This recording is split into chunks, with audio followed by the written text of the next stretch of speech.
The other question was in response to what Lisa was asking, is if it's possible to at least have a video like done of what the process is at the lab, so that students could see that process. I don't know if that makes sense, but since they're not actually doing it, if they could kind of see the end process side of things, I could see that being really helpful. Yeah, I And agree, Laurel. I taught like a molecular biology techniques special topics class, and although I don't think that USGS or UGA have recordings of their lab procedures per se, there are some really good YouTube videos that show my class just the basics of how a DNA extraction is done from an environmental sample. Can't remember if it's from a swab, but it got the job done in terms of conveying, you know, the steps of DNA extraction. And then there was a separate video for qPCR that I can share with you. I'll try to send that out, or I'll post it in the handbook, some videos to basic molecular techniques or diagnostic techniques for these samples, if you all think that's a good idea. I think that's a great idea. Okay. I can chase Megan around with the camera for a morning. She'll love it. And I had one more question that was sort of tagging on to Travis's question. And that was mostly, so we're going to be probably putting this as lab sessions.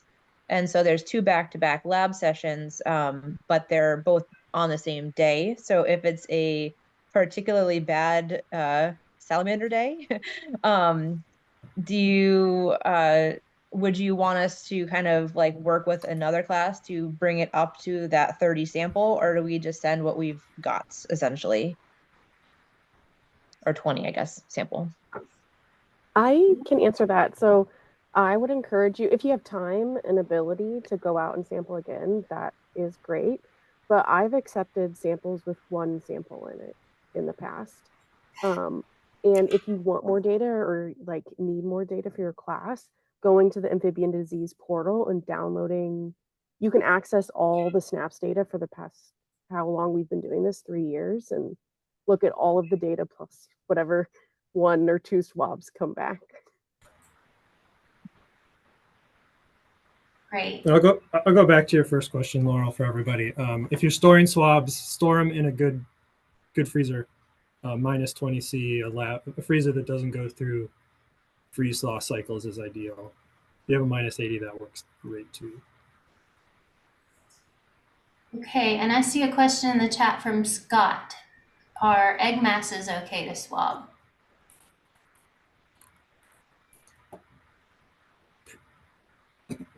Probably not, because I don't think we really know much about enough to make at least surveillance conclusions about. Yeah, from what I understand, the chytrid fungi can only infect keratinized tissues of the animals. So I don't think the egg mass would give it, and we're only testing for BD and B-Sal. So I recommend just sticking to swabbing the skin, or if you catch a tadpole, you can swab their mouth parts because they are keratinized, but yeah, only skin or mouth parts, I think.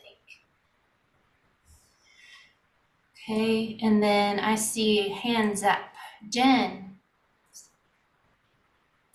Apologies if you hear whining in the background. I'm working from home and my dog's a little obnoxious.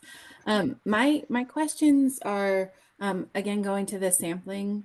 And I have a class that is basically all about field work. So are repeated samples over time okay if we have a freezer to store them in? Yes. You mean Okay. repeated from the same site, not Yeah. from the same animal though, right? Yeah. Yeah, that would be fine as long as you can store them in a good freezer. Okay. And then along the same lines, just to clarify and make sure I was understanding right, it can be more than 2 species because I'm in kind of a rich area. Okay. Yes. Our goal is to target species, but some sites, you know, have less or more than that. So. Okay. Perfect. Thank you. And Lisa. Yeah, I should probably just go look at this stuff in detail, but I'm curious with the data from past years. You said that B cell hasn't been detected, right? Not Correct. in North America. So you're looking at all, and it's all negative. We have Yeah. had quite a few BD positive samples. So Okay, so that data is all in there too. yes, those data are there and usable by anyone. And it's been, SNAPS has turned out to be a handy resource for people tracking spread of BD as well. So that's kind of an added bonus to our program. But you only want salamander samples, right? Or newt? Preferably, but you can do frogs and toads as well because they are known carriers. I think if you check out the FAQ, there's a little blurb about the frogs and toads. But the basics is whatever your students can get their hands on to take. Yeah. Frogs are easy, but it'll be a little harder for salamanders in our area. But I assume you really want salamanders, so. Since we do test for BD as well, the frogs are useful for that data set, right? Okay. Oh, yeah. All right, I see another question. If a species is not on the target list, do you want us to avoid those species? No, do get your Desmognathus fuscus swabs because they actually have tested positive for BD at my site. The target species list that we currently have in the sampling protocol, it needs to be updated because there was a recent study that came out. A lot of experimental infection trials have resulted in kind of a new list of susceptible species. And so anything taxonomically similar to those species that have been identified as susceptible would be, or carrier species, I should also add, should be swabbed if you can. Yeah. Okay, any other questions? Did that answer some questions at least? I think there's one. I see one more hand kind of coming up. Oh, sorry. Yeah. Sorry. So I was late to getting to the onboarding checklist, and so I didn't get my information logged into that spreadsheet about receiving the sampling materials and being contacted by the lab. I got my IACUC in. We have the IACUC through our own university, but I just wanted to know what I need to do next to make sure that we can do the sampling for you. We're all squared away on permits. Great.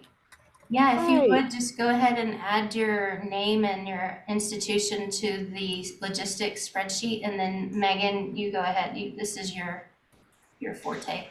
Yeah, when you signed up for your onboarding, you entered all your address information and your sampling time estimate. And so that's what I use. Okay. Right now, I'll probably get you a sampling box next week. I sent out like 20 this week, so a lot of people will be receiving them, but I do have your information, Kat. Cool. Thank you so much. We're just really excited. Yeah, no problem. Us cold weather people have to be a little more patient. Yeah. Still, you're working really hard up there, and we truly appreciate it. I mean, I would just like to give a shout out to Megan and also Kayla, who have been running the show and coordinating all these trips. You all are in great hands, and they do an amazing job of keeping track of all this stuff. So yay. All right. So we have a few more slides to go over. Hang on, one more question. Okay, sorry. From Tracy. Hi, I'm sorry. I've missed the whole thing, and so I have no idea where you guys are at. But I have not participated because of the whole animal care issues in the past. And do you prefer that we use your protocol? I have my own protocol for my class. UConn is like very, very picky about our protocols. Yeah, use your own if you can.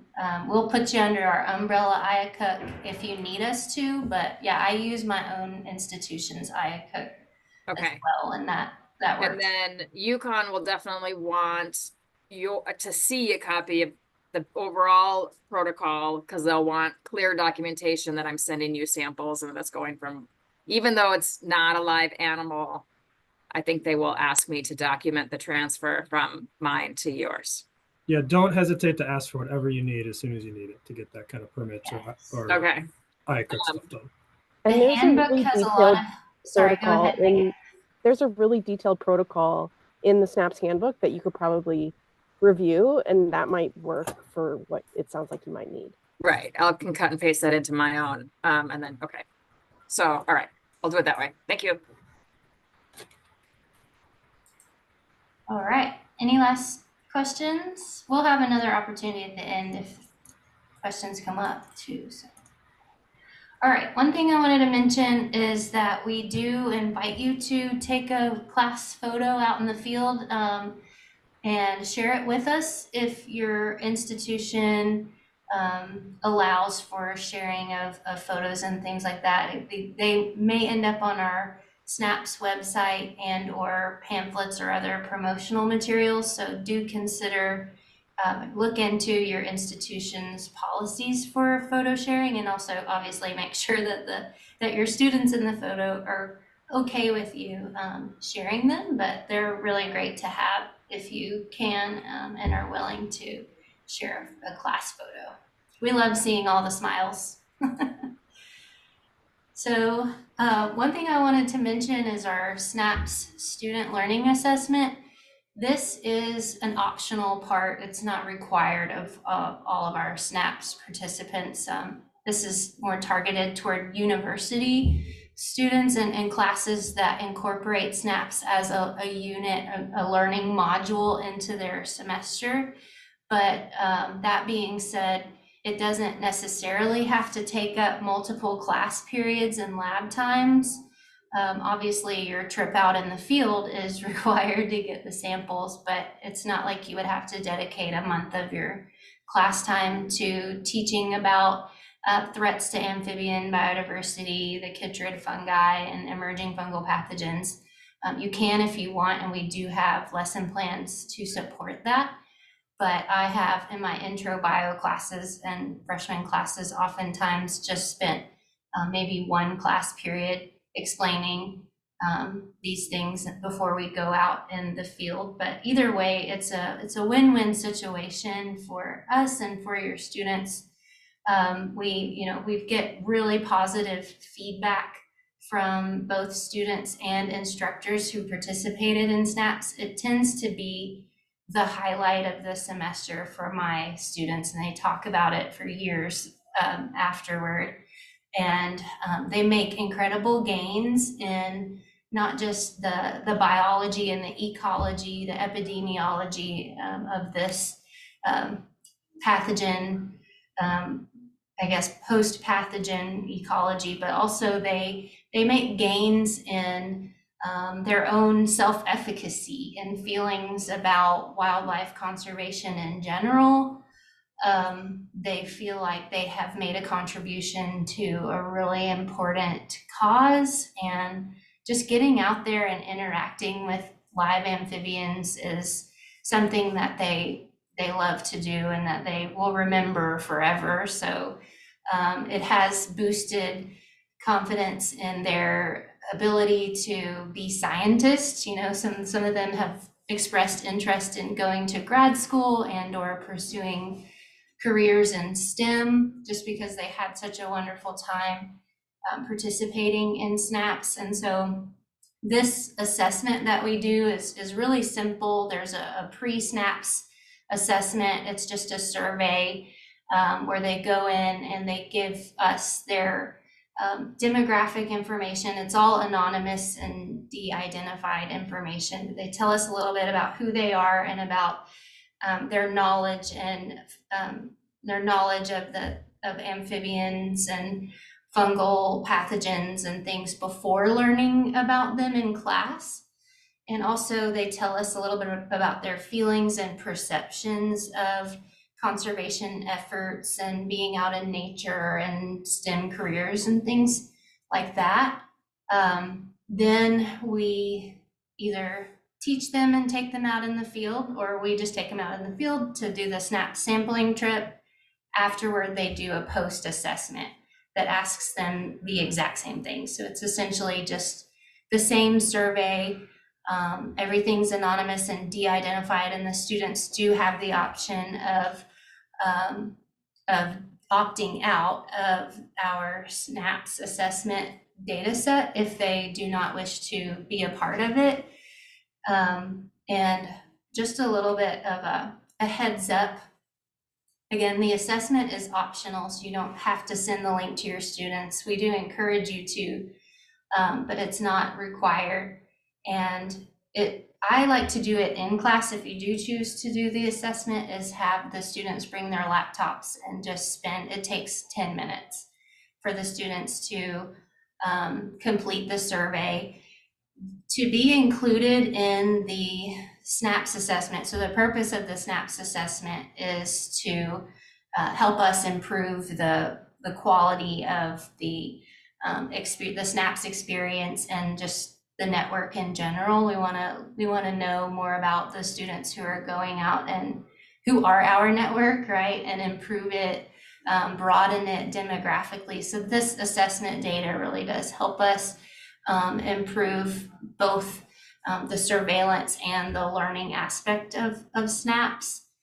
To be included though, the student must be 18 years or older. So if you teach high school students, and some of my freshman students are not 18 yet, their data would be omitted from any formal assessment that we do, but not a big deal. You know, we take what we can, and if you plan to use the data for any of your own personal assessments or for your personal use, then we ask that we add you to our umbrella IRB protocols. And that is administered through James Madison University. Our former co-lead, Ollie Hyman, receives all these assessment data. And we just actually recently, our other collaborator, Dr. Walk, and her master's student completed a formal assessment or analysis of these assessment data and published it in master's thesis form. So we do have data that indicate that SNAPS is helping improve knowledge about amphibian pathogens, and also feelings of self-efficacy in students, perceptions of, it's making more positive impressions and perceptions of nature and conservation in general in the students based on their formal analysis, which is really cool to see. So again, the basic steps are you give them the link to the survey, preferably do it in class before any SNAPS related activities. Then you teach them, take them out in the field, and then you would administer the post-SNAPS assessment, which is essentially a repeat survey. They only take 10 minutes each. Okay. If you need to find the links to those, they are in the handbook. So you would go to the student learning assessment folder, and it's now 2024. The screenshot is showing all links from last year, but we do have the updated correct links for 2024 in the handbook. The links to the pre and post SNAPS surveys are both found in the onboarding checklist, okay? And I believe that covers all the basics. We'll do another Q&A here at the end in case there are questions about IACUC, IRB, the student learning assessment, what have you. I just wanted to share with you the contact information of SNAPS administrators. I believe Brittany Mosher is here now, and she is leader of our BSAL TAC, the Technical Advisory Committee, and also a founding SNAPS person and in charge of our IACUC umbrella protocol. So she is a good one to ask if you have any questions related to those things. And before I stop jabbering, one last little, disclaimer is that we would like to add all instructors and SNAPS participating institutions to our SNAPS directory, which is also in the handbook. If you're okay with that, if not, that's fine too. Just email me or Dan and we'll take you off the directory, but it is publicly shared amongst the network. So just wanted to mention that. Okay.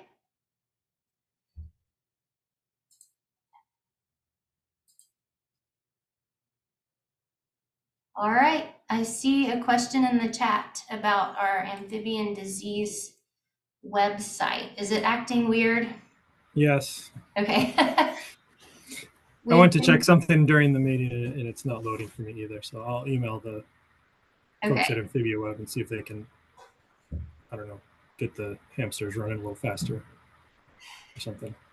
The website is under construction, but it usually does work. And sorry about that hiccup, but we should have it back and running soon. It was working yesterday, Brittany. I noticed that too. Okay, any other questions?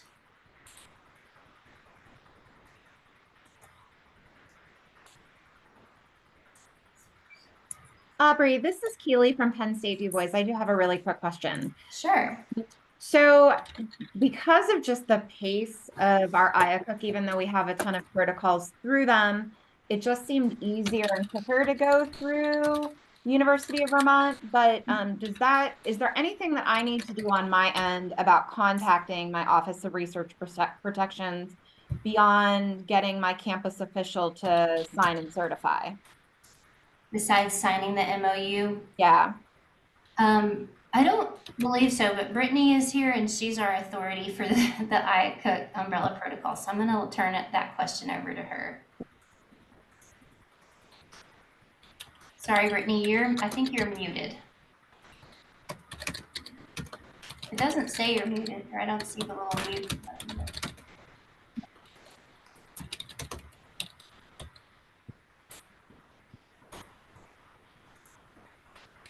No. I can read your lips.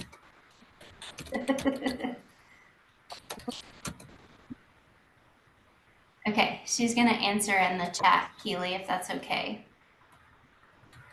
Perfect. And real quick, a similar question that was asked earlier, but I don't know, maybe I just misunderstood. So for my own edification, so if we have plenty of species on the target list, we should be good. But let's say we have 5 extra swabs or kits. Like, I think we should have no problem where we are with eastern redback and red-spotted newts. Like, we should have millions of them.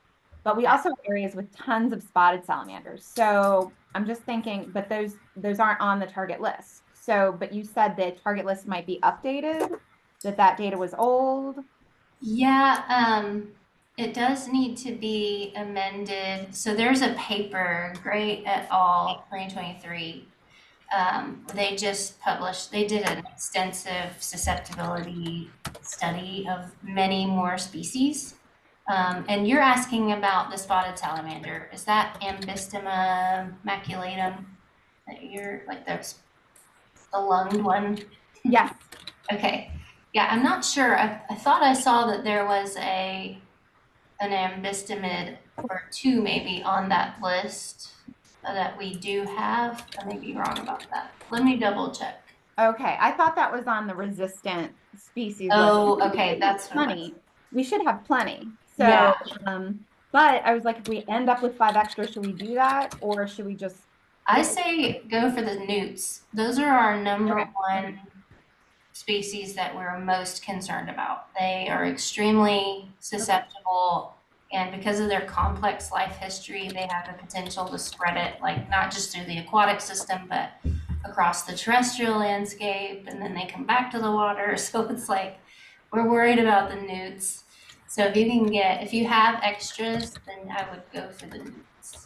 Okay, good. I saw how many samples you had from newts. So I thought, are they like, at capacity, but it actually sounds like that was targeted in that way. So yeah, we can fill it all with newts. We'll be fine. So, okay, great. Yeah. Yes, thank you for sharing that link, Dan. He's just posted in the chat the Gray et al. 2023 susceptibility study. So that is what we're going to use to update our target species list. I'm sorry we haven't gotten around to that yet, but it's a good resource if you're unsure. Okay, Jen, I see your hand up. Yeah, so I'm from a very small institution. When it comes to the institutional official, any ideas on who that would be for IACUT? Because we'll be under the UVM ones. Yeah, we've run into that issue So, before. yeah, department chair maybe, and if they don't Okay. want to do it, We have whoever their I don't boss know is. department chair. We have provost or dean of the college, but it sounds like dean of the college would work. Yeah, probably dean. Okay, and then along the same lines, for the what's it called, the occupational health program. I'm not sure if we have one of those, so I could just click no and that I accept the risk, and that would be fine. Okay. Yes. Brittany is putting 2 thumbs up. Yeah. Good. Thank you. And speaking of risk, Megan just recently posted in the handbook some helpful field safety and right to know documents that if you would like to run through safety protocols in the field and right to know information with your students or your SNAPS participants, those are good resources to have. I think she put them in a folder. Megan, is I that haven't ready? copied them over yet. Oh, okay. Yeah, she's gonna They will copy be them. today. Okay, sorry. No, you're fine. Will they It go was a good in reminder. the sampling guidelines folder, you think? Yeah, I think that's Awesome. where I'll put them. Okay. Yeah, they're just helpful to make sure our students are safe while they're out there and that they know the risks. Okay. Any other questions?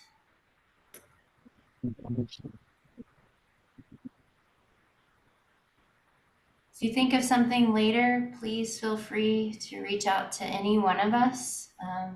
We're always happy to help.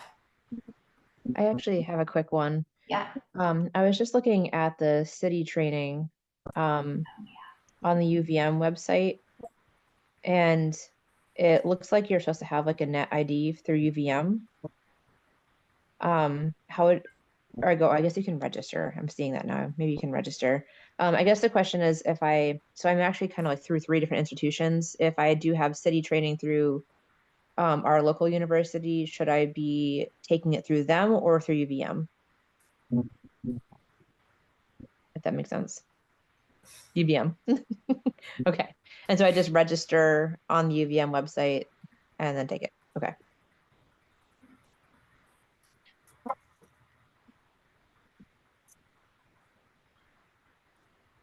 All right.